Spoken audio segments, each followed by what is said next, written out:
November 22, 1963. A perfect day in Dallas. Crowds were cheering, cameras flashing, and then 3 gunshots echoed through the streets of America. In just 10 seconds, the dream of a nation collapsed. A president was gone, and the truth died with him. Who killed John F. Kennedy? A lone gunman? A deeper darkness buried by the government? Or the very system he tried to change? For decades, files remained locked, witnesses silenced, evidence rewritten. But one question never disappeared. Why has the truth been hidden for 60 years? To understand his death, we must first uncover the lies that built his legend.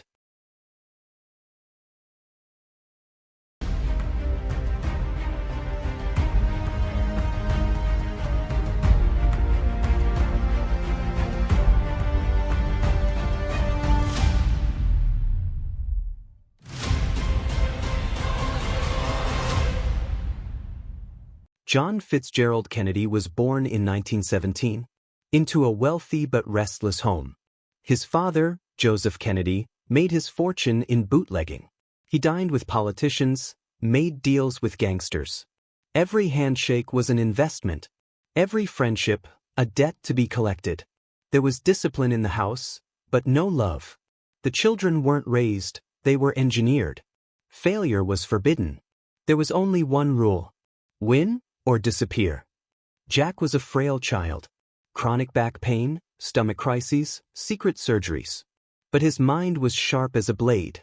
Unable to earn his father's love, he buried his emotions and replaced them with ambition. If he couldn't win love, he would win admiration. A boy traded affection for applause. Years passed. Jack grew up, but the fear of that child remained. He wanted to look strong for his father, and war was the perfect stage. 1943, the Pacific Ocean. Kennedy commanded a patrol boat, PT-109. A Japanese destroyer struck. The ship split in two. That night, he swam for hours through dark waters, dragging a wounded soldier by his teeth. The next morning, newspapers called him the hero of the sea. A phone call came from his father. "I'm proud of you, Jack." But Jack realized that day, even heroism couldn't repair love. When the war ended, Joseph Kennedy revealed his plan. "The time has come. You will be president." Washington was his theater, Jack his lead actor, and America his audience. He built a propaganda machine. Reporters were bought, headlines crafted, photos staged. Jack was Harvard-educated, young, charismatic. The public saw him as the American dream. But behind the curtain, every speech bore his father's handwriting. Jack had learned early, no one loves your truth, but everyone loves your mask. In 1953, the picture was complete. Jack married Jacqueline Bouvier, elegant, cultured, fluent in French. From the outside, they looked like the perfect couple. But it wasn't a love story, it was strategy. Jackie gave Kennedy grace. The media had found its new icon. By 1960, America's new face was already chosen. Kennedy narrowly defeated Nixon, becoming the youngest elected president in history. Crowds filled the streets. But that night, Jack remembered his father's words. "You've won, but this is only the beginning." He knew every victory had a price. Chicago's Mafia boss, Sam Giancana, had allegedly swung the vote in Kennedy's favor. In return, he wanted just one promise: "Don't cross us." That day, an invisible chain locked around Kennedy's wrist. Jackie became the symbol of grace in the White House. But at night, the palace was silent. Because Jack saw a face in the mirror he no longer recognized. And behind that face, a growing emptiness. One day, that emptiness would be called Marilyn Monroe. April 1961. Kennedy had been in office for only a few months. The CIA presented him with a secret plan to overthrow Cuba's leader, Fidel Castro. Jack hesitated. He didn't trust the agency's dark methods. But under pressure, he approved it. The operation began, and within 2 days, turned into disaster. Hundreds were killed. The world watched America's failure on live television. Kennedy was furious. He fired CIA Director Allen Dulles. But that decision made him a target. The CIA, the Mafia, and corporate powers. They were all links in the same chain. And Kennedy had broken it. From that day, he stood alone. Even his advisors called him too idealistic. But Jack believed in something greater. I can change the world. Yet in Washington, idealism was the most expensive luxury. As the pressure grew, so did his loneliness. And into that emptiness stepped Marilyn Monroe. Hollywood's goddess. The world's desire. But inside, just as broken as him. Their relationship was dangerous. Because Marilyn didn't just see the president. She saw the man behind the mask. With her, Jack didn't have to act. But that honesty was fatal. Marilyn began writing in a red diary. Notes about secrets, private conversations, and one haunting line.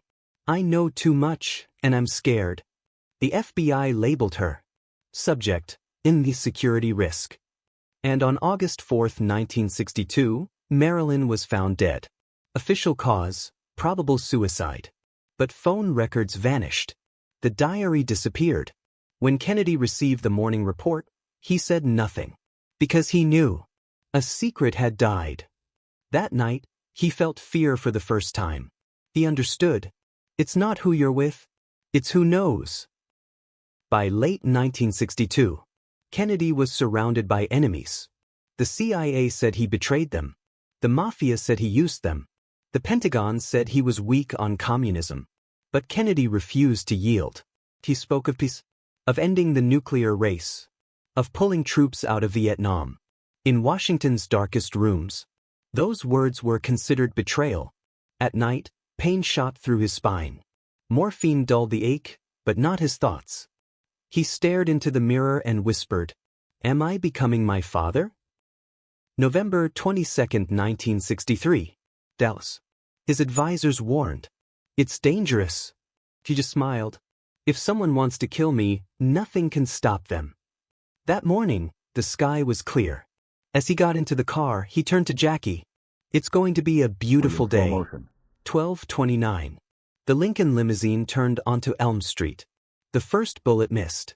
The second struck his back. The corset he wore to ease his pain kept him upright and exposed. The third shot.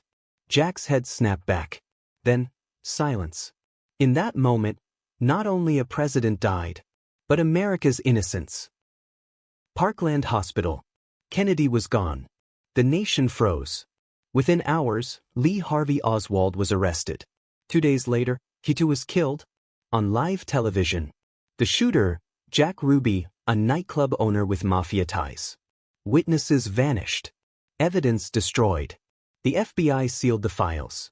The Warren Commission declared. Oswald acted alone.